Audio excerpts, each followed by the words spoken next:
Well, in this episode of Newt's World, in the new documentary Melania, we are treated to an intimate portrait and a very rare look into the life of Melania Trump, exploring her role as First Lady and her relationship with President Trump.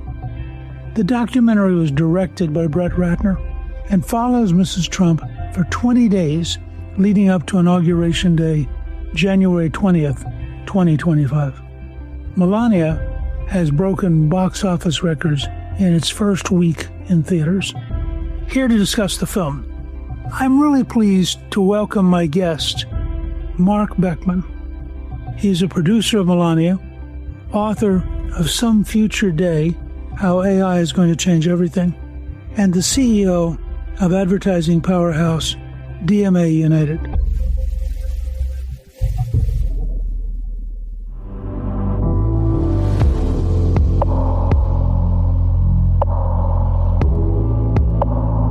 Marc, welcome, and thank you for joining me on Newt's World. Mr. Speaker, it's an honor to be here today. I am so grateful to meet you and to share this stage with you today. It's incredible. Before we get into the film itself, I have to say, you have quite a background.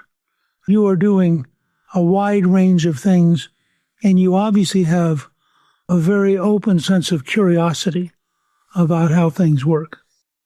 I feel blessed that I'm curious at this point in my life. I think that a lot of people, when they reach their 50s, look at the world and might categorize their work as a job.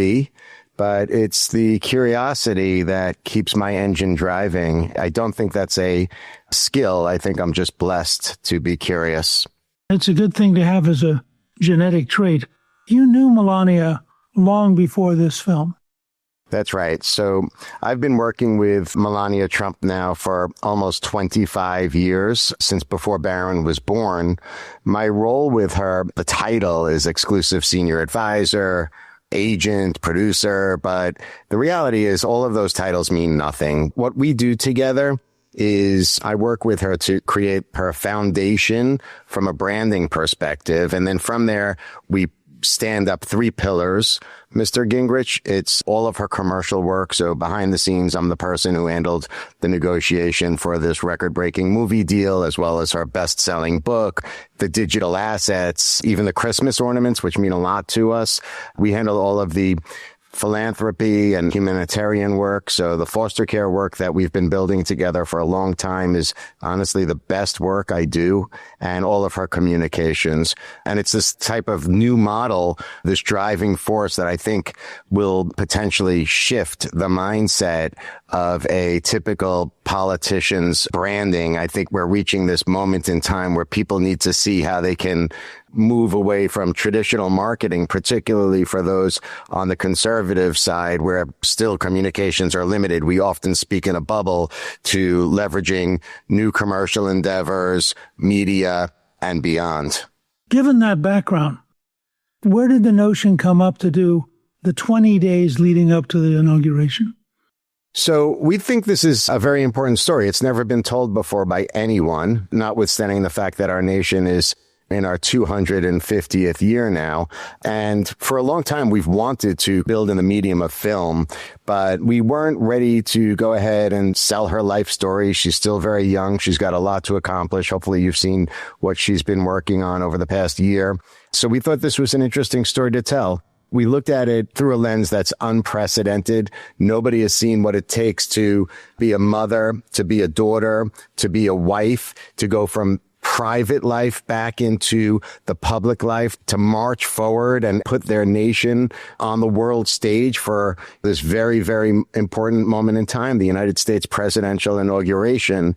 We like to break ground. Melania Trump and I are groundbreaking people. We don't work by a playbook. We try to stand on our own for everything we do. And we thought, since this story has never been told, this was the moment in time to do it. When did you think this up? So notwithstanding the fact that we spoke about creating a film for a long time, we had a very condensed period to execute on this. So they won the election, and that's when everything went full throttle. I started the negotiation process with the streamers, and it was a bunch of them: Amazon, Netflix, Paramount, Disney was involved as well.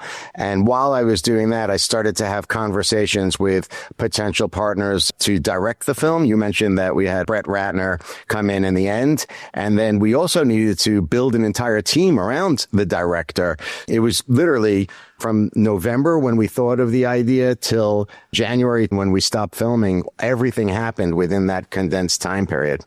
It's interesting to me that you were able to get all the major streaming systems to compete against each other. It was a remarkable feat, especially considering the fact, as you know, or as you can imagine, after the first administration, after 45, the idea of me getting on the phone and pitching a film for the former First Lady at that point in time was taboo. We were alone. It was her and me in the trenches. And it's not like picking up the phone and saying, hey, my client is Hillary Clinton or Michelle Obama. It's a very different experience. Also with a big fear of being canceled back then, Speaker. So it was a remarkable feat. Everybody was interested. What I learned, which I think you'll find compelling too, actually, I hope you do, is that during that process, they all said to me, we have been ignoring half the country for too long. And it's time for us to look at this. They looked at it through a commercial lens, of course, but they realized, they admitted they've been ignoring us. They've been ignoring our families. They've been ignoring our peers. Something happened when President Trump was able to survive 2 impeachments, 4 lawsuits, 2 assassination attempts. There's some point where suddenly many of the elites said, you know, he's just a fact. Doesn't matter if I like him or I don't like him, he is a fact. We've seen this in Europe. We were at Davos, the World Economic Forum, when the president was there, and I could sense in listening to Europeans, it wasn't that they liked him particularly, but they had concluded that he was unavoidable and that therefore he had to deal with it. And I think that was sort of came out of winning in 24 that changed things. But I'm curious, you mentioned Brett Ratner, ended up directing. He does blockbusters like Rush Hour or X-Men: The Last Stand. Isn't this a totally different artistic challenge? Yes, and that's why we ended up selecting him. His box office receipts are impressive. I think they amount to almost $2 billion with these incredible movies that you mentioned. But for us, we did not want to create a documentary. We wanted to create a visual and sonic experience for the audience that is completely new as well. In fact, some people have said and written that we've broken the genre of documentary because never does the First Lady sit like a talking head with an empty warehouse behind her. Brett assembled a first-class team. The team of photographers, for example, we have 2 Oscar Award winners. It's a stunningly gorgeous visual representation, and the music is best in class. In fact, we open with the Rolling Stones. We move into other songs like Elvis, Michael Jackson. It's an incredible range of music that we bring in. And this is why it was important for us also to negotiate a deal where it launched for a long period of time exclusively in theaters worldwide. We want people to have that gorgeous theatrical experience that, you know, so many of us have missed out on as of late. So we're getting people back in the theaters, and it's exciting. And I think that unique experience that we wanted to create was perfectly executed by Brett Ratner as director. As I understand it, Ratner actually gets her to sing a song in the car. How does that happen? I prefer not to give away all of our secret sauce, but Brett and the First Lady had established a relationship that is, and still maintain a relationship that's built on trust. And when you're with someone so close, we worked, literally for 20 days together, traversing her residences in New York City and Palm Beach, eventually back into the White House, interacting with family, building the First Lady's office, interacting with foreign leaders like Brigitte Macron and Queen Rania. So at some point, the trust is there and you have some fun. And the First Lady she's a wonderful person, but she's also a fun person. And she let her guard down a few times, and Brett shined the light on it at that moment.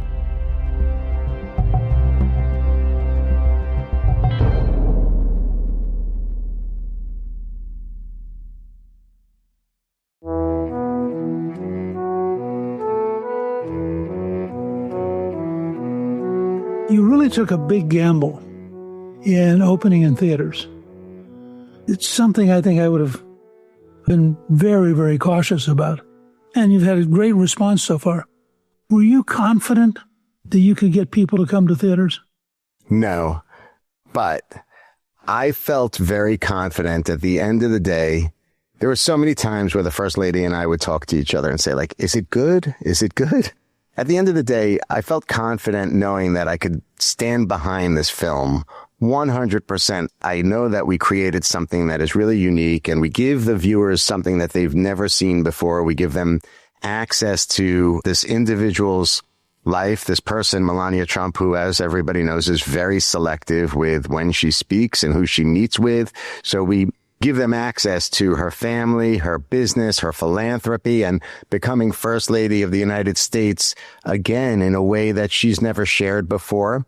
And it's also an important film for our nation's history. So a lot of people say, like, oh, you know, the fashion, it's incredible. But the history, the historic relevance here to me is the most important aspect. So I stand behind that all day long. And you know, we see that, fortunately, the consumer sentiment has been first class. In fact, today we learned, the First Lady and I learned that it has a higher ranking now than Shawshank Redemption as far as consumer sentiment goes. So I'm so proud of that. That's amazing.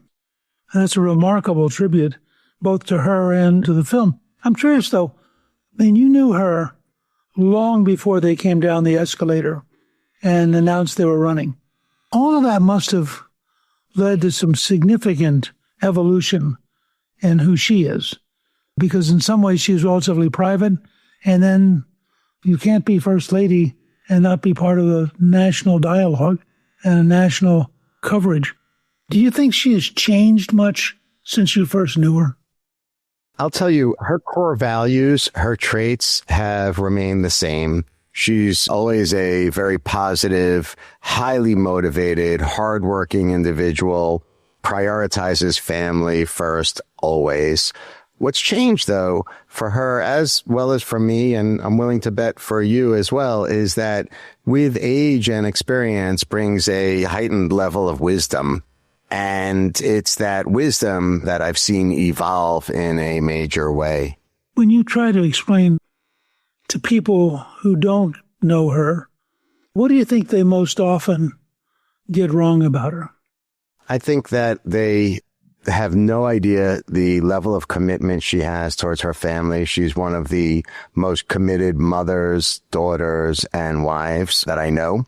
The second thing that I would say is that people just don't understand this person's work ethic. Melania Trump works 24/7. She outpaces in many ways the president. She and I have not taken a day off now for holidays, for weekends, for anything since we launched the book, which goes back years now. She's definitely one of the most hardworking people.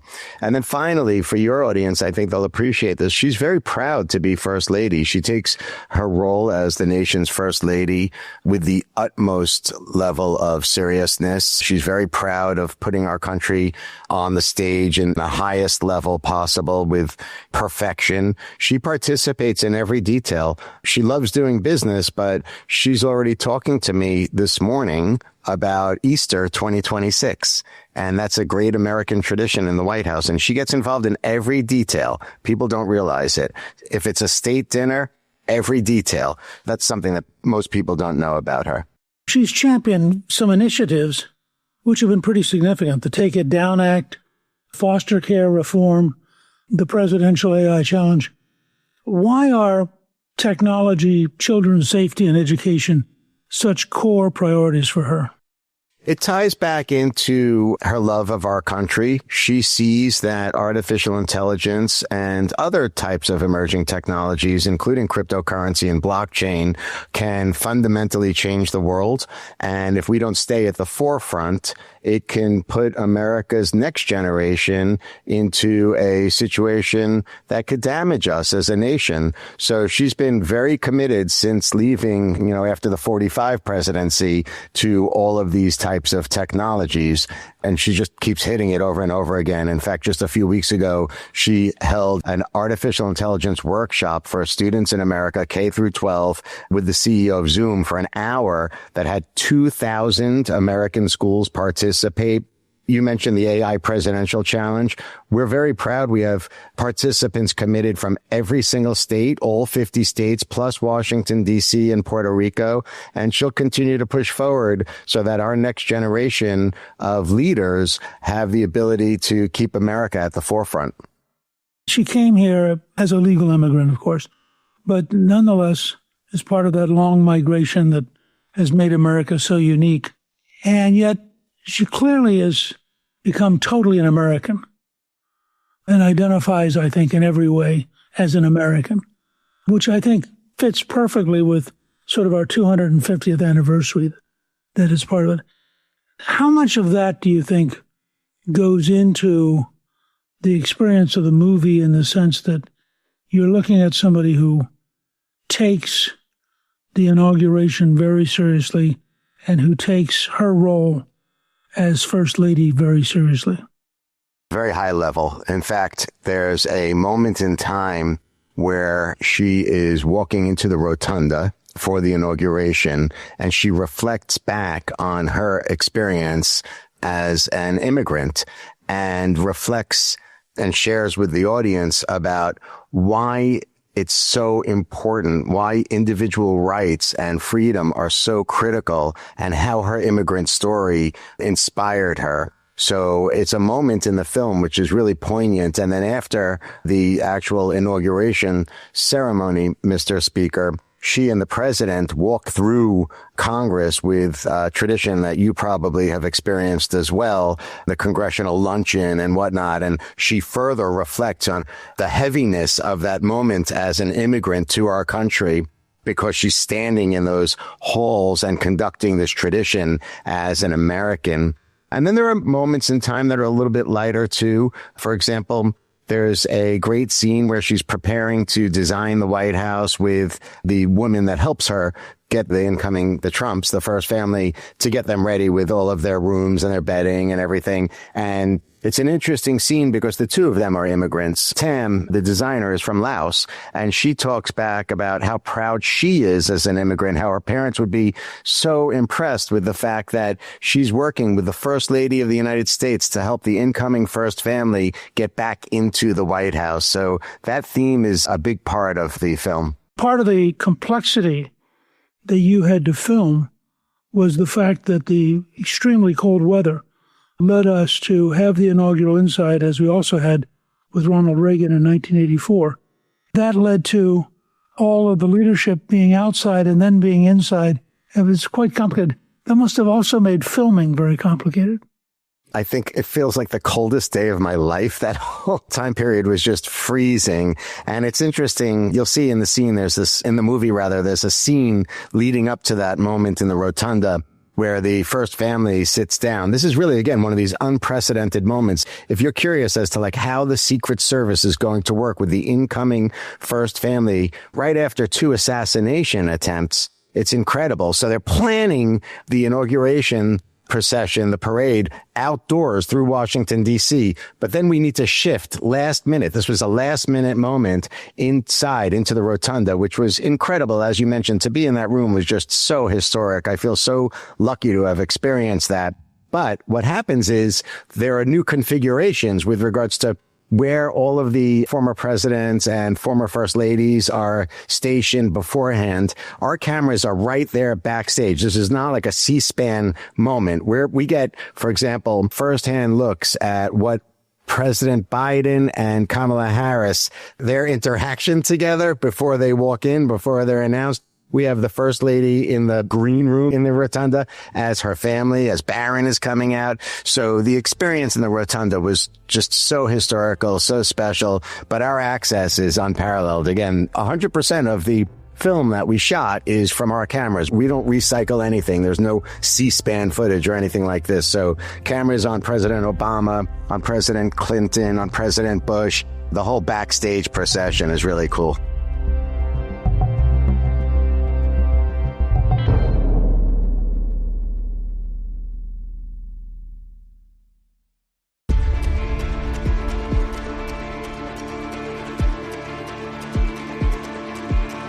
There are some really powerful, emotional moments in the film. At one point, the First Lady discusses her mother's death, which was a year before filming the documentary on January 9th, 2024. How does it affect the film to have that kind of candor and that kind of open emotion? Yeah, it's one of the most poignant moments in the film. It just so happened we had the cameras running for 20 days and there's only one take, right? This is not scripted. In this instance, it worked out. It was President Carter's funeral in D.C., which you might remember. It was the anniversary of her mother's passing happened to occur on that same day. So soon thereafter, the First Lady boarded a plane, flew back to New York City, went to St. Patrick's Cathedral and lit a candle in honor, in respect of her mother. I could tell you that I've received so many notes from daughters all over the world saying how their mother, they cherish their mother and how this moment means so much to them, this mother-daughter moment. It's pretty remarkable. Given sort of the magic of that 20 days, that it was a remarkably good time to be totally on the inside, and given the reaction you're getting from audiences, can you imagine sort of Melania too? Commercially, we have a strategy. We built out Muse Films, which is her production company. And keep in mind, all we did here was license these 20 days of her life to Amazon. We still have all of the rights to her life story, her New York Times 13-week best-selling book. And that best-selling book, Speaker Gingrich, ends after the 45 presidency. So we have the 4 years after that, and then this 47th presidency. So I fully anticipate we're going to create more stories that will hopefully captivate people the way this film is. I'm very impressed with the fact that you were there for 20 days. It was truly cinema verite in the French sense of true cinema. At the same time, you must have had an enormous mound of film, which you then have to edit down to 1 hour and 46. How do you go through that process?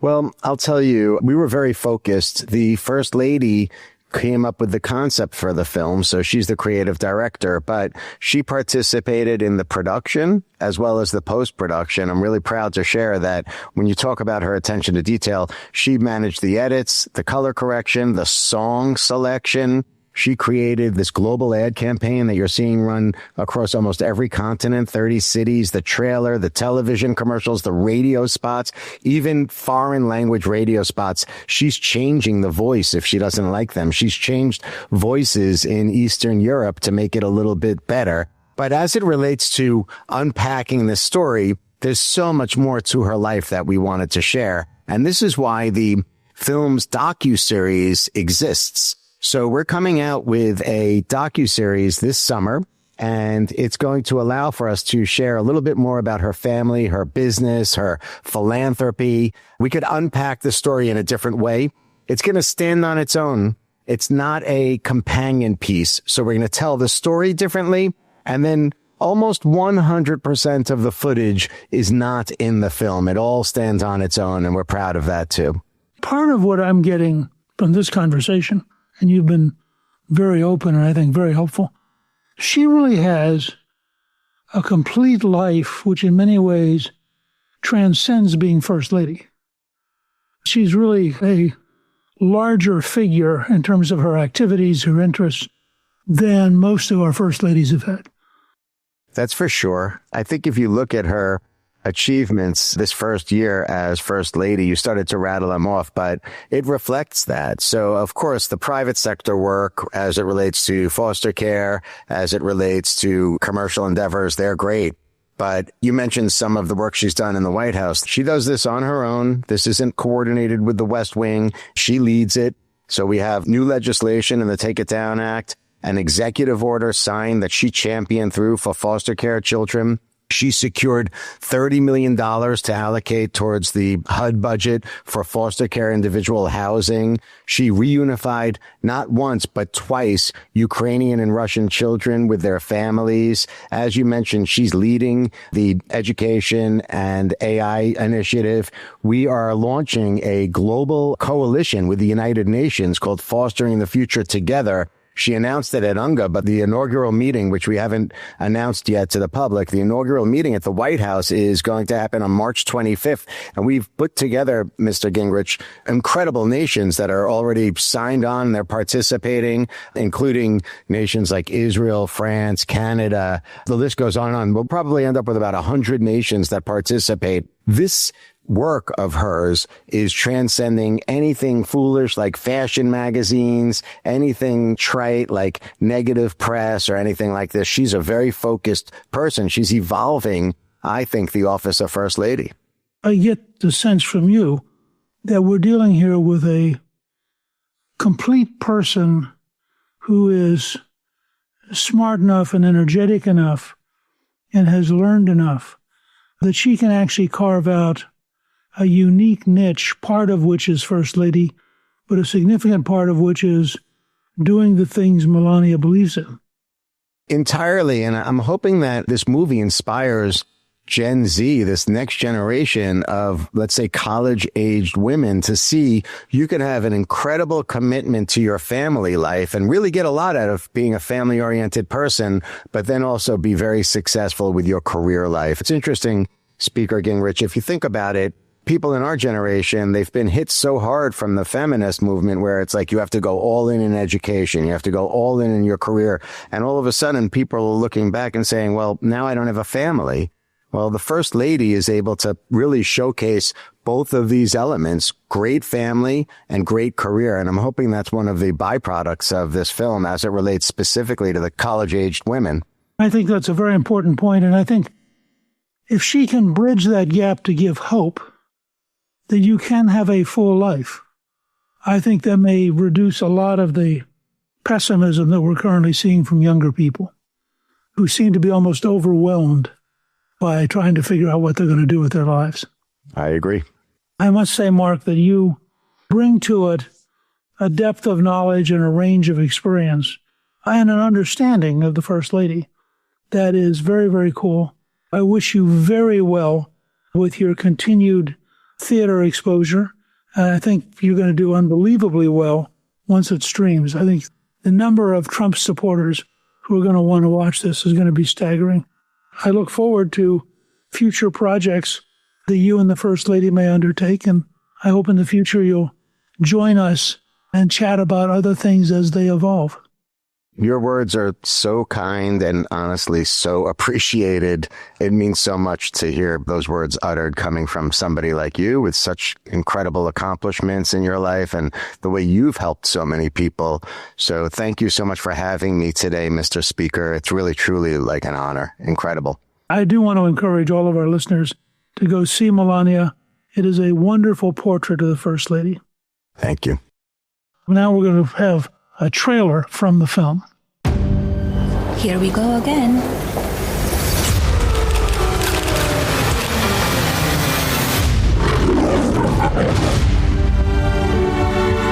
You can come in. Good morning. Our proudest legacy will be that of peacemaker. Peacemaker under the fire.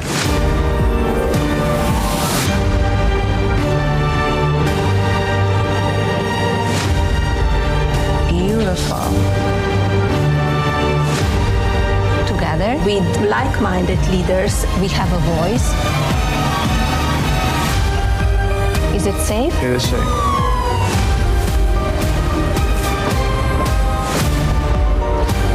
Everyone wants to know. So here it is.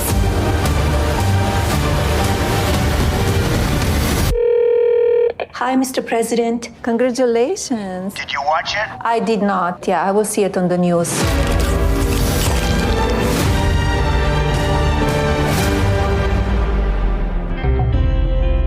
Thank you to my guest, Marc Beckman. Newt's World is produced by Gingrich 360 and iHeartMedia. Our executive producer is Garnsey Sloan. Our researcher is Rachel Peterson. The artwork for the show was created by Steve Penley.